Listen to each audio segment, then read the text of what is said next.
नमस्कार। महाकवि कालिदास प्रणीत रघुवंश महाकाव्य के द्वितीय सर्ग का हम अध्ययन कर रहे थे।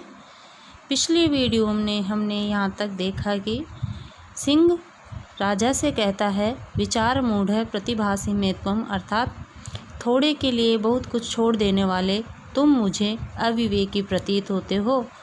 इसी बात का तर्क और युक्ति से राजा ने उसी का सटीक उत्तर दिया। शतात किल त्रायत इत्युदग्रह शत्रस्य शब्दो भुवनेषु रूढः राज्येन किं तद् विपरीत वृत्तेः प्राणैः उपक्रोशमलीमसैर्वा।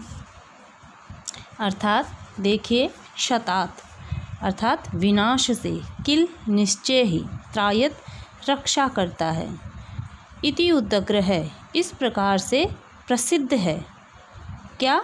शत्रस्य शब्द है, शत्र जो शब्द है, भुवनेषु भुवन संसार में, रूढ़ है प्रसिद्ध है। अर्थात राजा के कहने का भाव यह है कि जो क्षत्रिय शब्द है, राजा स्वयं जो क्षत्रिय था, अपने संस्कृति में वर्णों की जो व्यवस्था है उसमें वर्ण व्यवस्था में बताया गया है कि क्षत्रिय का कर्तव्य होता है प्रजा की रक्षा करना। उसी प्रसंग में राजा कह रहा है कि जो क्षत्रिय है, जो शत्रु शब्द बना है, इसका तात्पर्य ही है, यह है कि विनाश से रक्षा करना, अर्थात लोगों की रक्षा करना, शरणागत वत्सल होना, वही भाव यहाँ पे वर्णन किया गया है।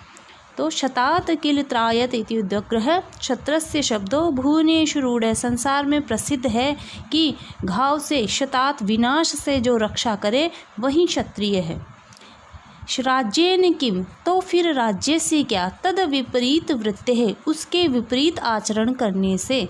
अर्थात विपरीत आचरण करने का तात्पर्य यह है कि सिंह ने कहा कि आप इस गौ के बदले में मुनि वशिष्ठ को अन्य गाय दे दो और इस प्रकार से अपना शरीर मुझे अर्पण मत करो। तो उसी बात के उत्तर में राजा कह रहा है कि उसके विपरीत आचरण करने से, शरणागत की रक्षा नहीं करने से, अपने कर्तव्य का पालन नहीं करने से, प्रजा की रक्षा नहीं करने से, उसके विपरीत आचरण करने से, राज्येन किम, ऐसे राज्य से क्या मतलब, प्राणी और ऐसे प्राणों से भी क्या तात्पर्य है। उपक्रोशम मलीमसैर्वा, अथवा उपक्रोशम, उपक्रोश मतलब अपयश, उपक्रोश मलीमसई, अपयश से, मलीमसई मलिन हुए, अपयश से मलिन हुए राज्य से भी क्या मतलब, और ऐसे प्राणों से भी क्या मतलब। तो भाव ये है कि देखिए, शत्रु शब्द बहुत उन्नत है और इसका अर्थ है विनाश से बचाने वाला। संसार में इसका यही अर्थ प्रसिद्ध है। अतः क्षत्रिय का कर्तव्य है कि वह प्राणियों को विनाश से बचाकर इसके नाम का गौरव अक्षुण्ण रखे। तो राजा कहता है कि इस नंदिनी के प्राणों की रक्षा करना मुझ जैसे क्षत्रिय के लिए एक अनिवार्य कर्तव्य है। यदि इसकी रक्षा न करके मैं अपने राज्य अथवा प्राणों को सुरक्षित रखूं, तो इससे क्षत्रिय शब्द का गौरव नष्ट हो जाएगा और उस निंदाजनक स्थिति में राज्य अथवा स्वकीय प्राणों की रक्षा व्यर्थ ही मानी जाएगी।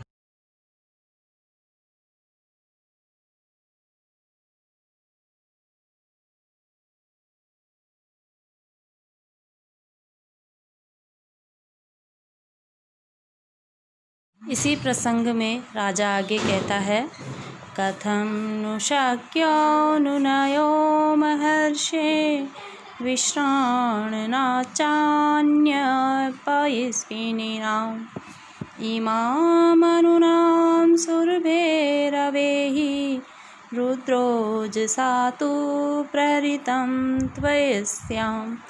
अर्थात कथम नु, कैसे, किस प्रकार से, शक्य है, संभव है, अनुनय, अनुनय का तात्पर्य है क्रोध की शांति, क्रोधोपशम है क्रोध की शांति। तो क्रोध की शांति किस प्रकार से संभव है, किसकी, महर्षि मुनि वशिष्ठ के, मुनि वशिष्ठ के क्रोध की शांति कैसे संभव है।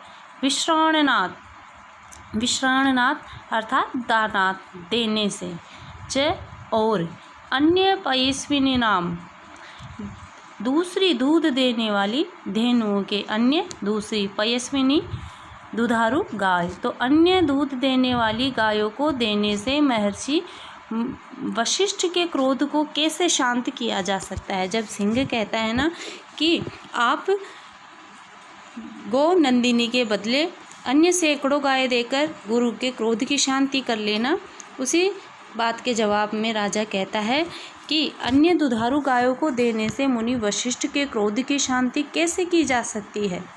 इमाम, क्योंकि इमाम इस गाय को अनुनाम कम मत समझो। ऊन का मतलब होता है कम, अनुपसर्ग लगाने पर कम नहीं, तो इमाम अनुनाम इसको कम मत समझो। सुरभे अवेही, सुरभि से तात्पर्य है कामधेनु, अवेही जानो। तो हे सिंह, तुम इस गो नंदिनी को कामधेनु से कम मत समझो, क्योंकि रुद्र ओजसा तू, रुद्र भगवान शिव, ओजसा तू भगवान शिव की सहायता से ही प्रहरितम, तुमने इस पर आक्रमण किया है, इसको काबू में किया है। त्वयि, त्वया तुम्हारे द्वारा, अस्याम इस पर। तो हे सिंह, तुमने जो इस गाय पर आक्रमण किया है, काबू पाया है, ये शिव के प्रताप से ही संभव हो पाया है। इस गाय को तुम कामधेनु से कम मत समझो। तो इस प्रकार से इस पद्य का भावार्थ होगा कि राजा कहता है कि तुम कह रहे हो कि अन्य करोड़ों गायों के दान से महर्षि वशिष्ठ की क्षतिपूर्ति करके उन्हें प्रसन्न किया जा सकता है, पर यह कैसे संभव है। आप इस नंदिनी को साधारण गौ मत समझिए, यह दिव्य कामधेनु की पुत्री होने से किसी भी तरह कम नहीं है, कामधेनु से किसी भी तरह कम नहीं है। अन्य करोड़ों गायें भी इसकी समानता नहीं कर सकती, अतः अन्य गायों के दान से गुरु के क्रोध को शांत करना असंभव है। क्यों भी इस नंदिनी पर आक्रमण करना आपकी शक्ति के बाहर की बात थी, क्योंकि आप तो भगवान शिव के प्रताप अर्थात उनके अनुचर होने के कारण ही इस पर आक्रमण कर सके हैं। इस प्रकार यह नंदिनी एक असाधारण गो है और इसकी रक्षा करना मेरा परम कर्तव्य है, क्योंकि इसकी रक्षा न करने से गुरु वशिष्ठ का क्रोध शांत नहीं किया जा सकता। इसी प्रसंग में अगला पद्य है, सेयं स्वदेहार्पण निष्क्रयेण न्यायामया मोचयितुं भवतः न पारणा स्याद्विहता तवैवं भवेदलुप्तश्च मुने क्रियार्थः। अर्थात सेयं सा इयं वह यह नंदिनी, स्वदेहार्पण अपनी देह देकर, राजा कहता है कि नंदिनी के लिए अपनी देह देकर निष्क्रयेण अपनी देह देने के मूल्य से न्याया युक्त उचित ही है, मया मेरे द्वारा, मोचयितुं छुड़ाना, भवतः आपसे अर्थात तुमसे मैं अपने शरीर का मूल्य देकर जो नंदिनी को छुड़ा रहा हूँ वह उचित ही है। क्यों है? न पारणा अर्थात नहीं, पारणा वृतांत भोजन अर्थात होवे, हो जाएगा। आपका जो उपवास अनंतर भोजन है अर्थात आप जो शिव के पुत्र के समान हो और अपने समीप में आए हुए को खाकर अपना जीवन धारण करते हो, तो इस प्रकार से तुम्हारे व्रत की पालना भी हो जाएगी। और एवं इस प्रकार से भवेत लुप्तश्च मुनिः क्रियार्थ है, और इस प्रकार भवेत होगी, अलुप्त लोप रहित, नष्ट नहीं होगी, च और मुनि वशिष्ठ की क्रियार्थ हवन आदि का प्रयोजन अर्थात जो मैं गाय के शरीर के बदले अपना जो देह देकर गाय को छुड़वाना चाहता हूँ, इससे क्या होगा कि इससे आपके व्रत का पालन भी हो जाएगा और मुनि की गाय भी सुरक्षित रह जाएगी, जिससे ऋषि वशिष्ठ की व्रत इत्यादि यज्ञ इत्यादि हवन इत्यादि का प्रयोजन है वो भी सिद्ध हो जाएगा।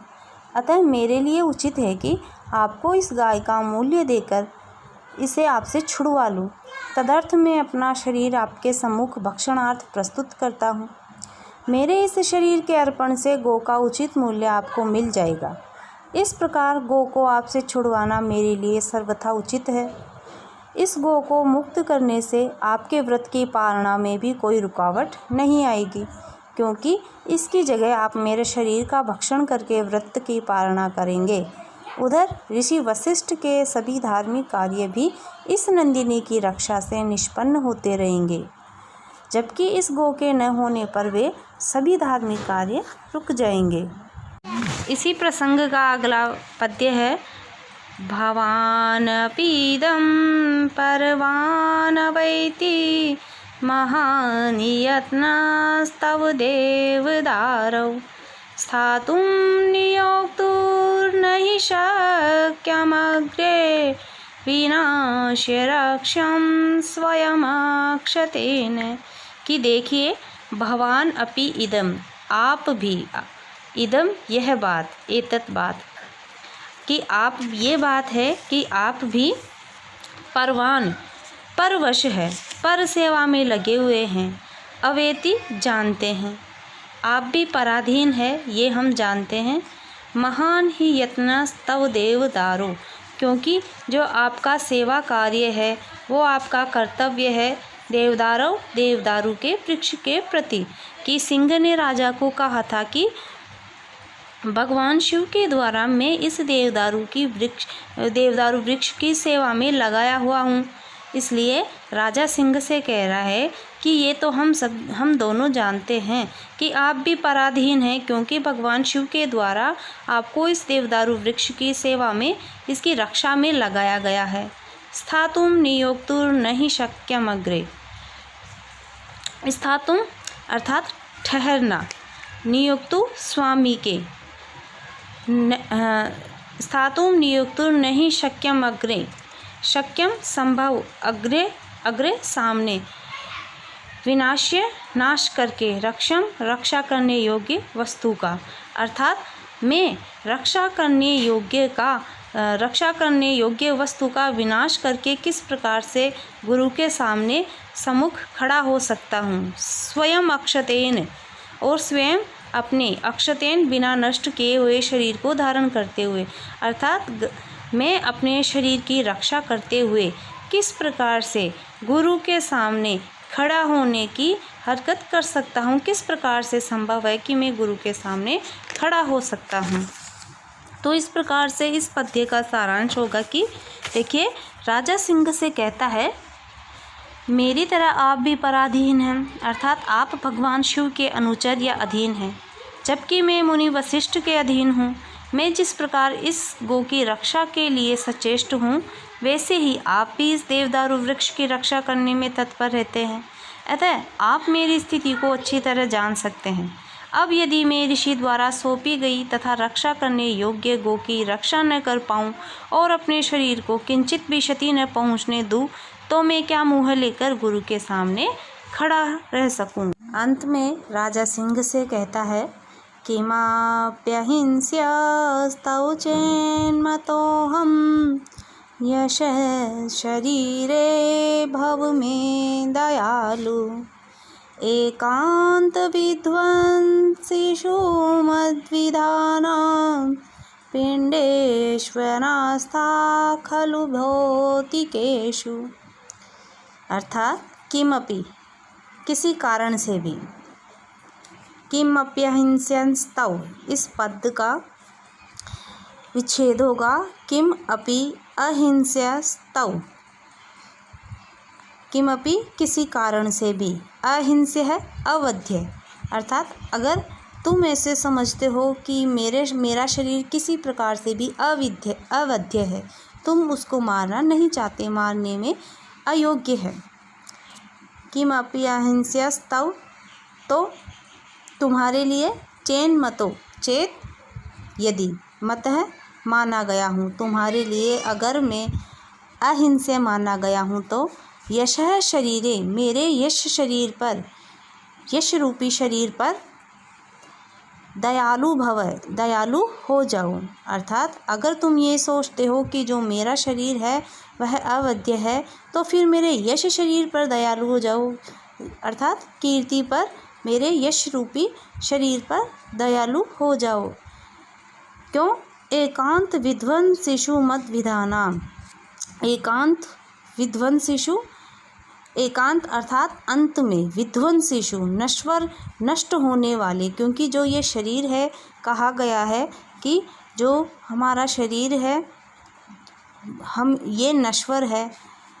व्यक्ति जन्म लेता है और मर जाता है, तो एक ना एक दिन तो ये वैसे भी नष्ट हो जाएगा।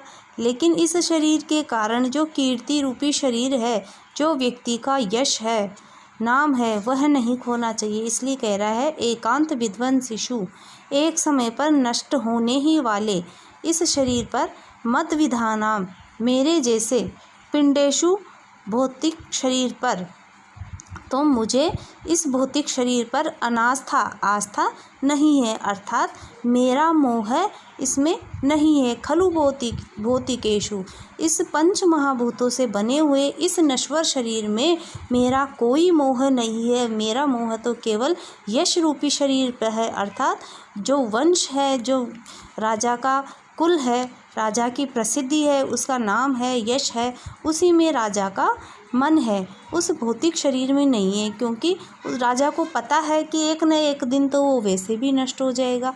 इसलिए राजा सिंह से कह रहा है कि यदि किसी कारण से तुम यह मानते हो कि मेरा शरीर आपके द्वारा हिंसा या भक्षण करने के योग्य नहीं है, तो आप कृपया करके मेरे यश के रूप में अवशिष्ट रहने वाले शरीर की सुरक्षा अवश्य कीजिए।